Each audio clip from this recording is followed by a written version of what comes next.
নজর রেখেছি। 8ই ডিসেম্বর তাহিরপুরে গুলিতে খুন হন ব্যবসায়ী এবং টাকা পয়সা নিয়ে বিবাদের জের, সেই জন্যই নাকি তিনি খুন হন। যে খবর আমরা পাচ্ছি, তিনি চাপ দিচ্ছিলেন নিজের টাকা ফেরত পাওয়ার জন্য। এখনো পর্যন্ত ব্যবসায়ী রাজা ভৌমিক খুনে গ্রেপ্তার এক মহিলা সহ 4 জন। রঞ্জিত রয়েছে, রঞ্জিতের সঙ্গে কথা বলবো। রঞ্জিত, এই যে ধৃতরা রয়েছেন তাদের কাছ থেকে কি জানা গেল?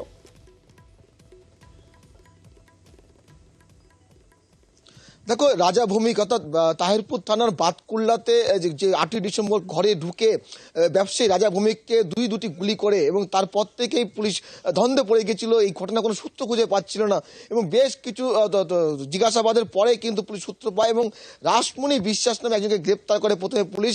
এই রাসমণি বিশ্বাসী যে মাস্টার মাইন্ড কার্যত পুলিশ সেটা জানায়, কারণ রাসমণি বিশ্বাস রাজা ভৌমিকের কাছ থেকে 4 লক্ষ টাকা নিয়েছিলেন সুদে এবং সেই টাকা রাজা ভৌমিক ফেরত চাইছিলেন, 20 লক্ষ টাকা দাবি করছিলেন। এমনটাই দাবি করেন রাসমণির স্বামী দেবব্রত বিশ্বাস, কারণ দেবব্রত বিশ্বাস এই খুনের মধ্যে ছিলেন এবং তিনি যে গুলি চালান সেটাও স্বীকার করেন। এখানে রাসমণি বিশ্বাসকে মাস্টারমাইন্ড এই কারণেই বলা হচ্ছে, কারণ পুরো ঘটনার যে খুনের ছক, সেই ছকটাই কিন্তু ষড়যন্ত্র কিন্তু করেন এই রাসমণি বিশ্বাস এবং রাসমণি বিশ্বাসকে পুলিশ তদন্তে নেমে বর্ধমান থেকে তাকে গ্রেপ্তার করে এবং আরেকজনকে তাহিরপুর থেকে, এরপরে তার যে স্বামী দেবব্রত বিশ্বাস তাকে ভিন রাজ্য থেকে আরও 2জনকে গ্রেপ্তার করে তাহিরপুর থানা পুলিশ। জানা কি এই ঘটনায় প্রথম থেকে পুলিশ কিন্তু একটু ধন্দিয়ান ছিলেন, কারণ কোনো সূত্র খুঁজে পাচ্ছিলেন না। পরবর্তী সময়ে যখন জিজ্ঞাসাবাদ শুরু হয় বিভিন্ন স্তরে, তখন কিন্তু এই রাসমণির নাম উঠে আসে এবং তাকেই কিন্তু গ্রেপ্তার করে পুলিশ পুরো ঘটনার সূত্র উদ্ধার করে। এখনো পর্যন্ত খুনে ব্যবহৃত যে অস্ত্র সেটা উদ্ধার করা হয়নি, তবে পুলিশ ইতিমধ্যে আদালতে তুললে রাসমণি বিশ্বাসকে 12 দিনে পুলিশের হেফাজতে নির্দেশ দেয়। পুলিশ তদন্ত করে দেখছে অন্য কোনো আর কোনো মোটিভ ছিল কিনা। তবে প্রাথমিকভাবে পুলিশ জানতে পেরেছে যে টাকা পয়সা নিয়ে দ্বন্দ্ব এবং টাকা পয়সা অশান্তির জেরেই কিন্তু এই খুন এবং তার মাস্টার মাইন্ড এই রাসমণি বিশ্বাস। বেশ, 4.5 লাখ টাকা দিয়েছিল, ওকে নিয়ে একটু ঝামেলা ছিল দুই পক্ষে। তো এর মধ্যে একটা মহিলাও যুক্ত আছেন।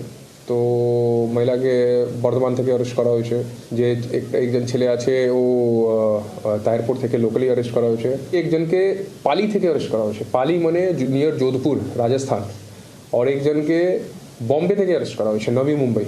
ইনভেস্টিগেশনে পাওয়া যাচ্ছে কি রাসমণি প্ল্যান করে লোককে ইনভলভ করে যে মেন ফায়ারিং করেছিল ডিটেইন করে ওখান থেকে নিয়ে আসা হয়েছে। তো রিমান্ডে পরে ইন্টারোগেট করে পাওয়া যাবে কি আর্মস কোথায় ফেলেছে। মারলে কেন? কে ব্ল্যাকমেল করেছে? রাজা 4 লাখ টাকা নিয়েছিলাম আমার কাছ থেকে, 20 লাখ টাকাও দাবি করেছিল।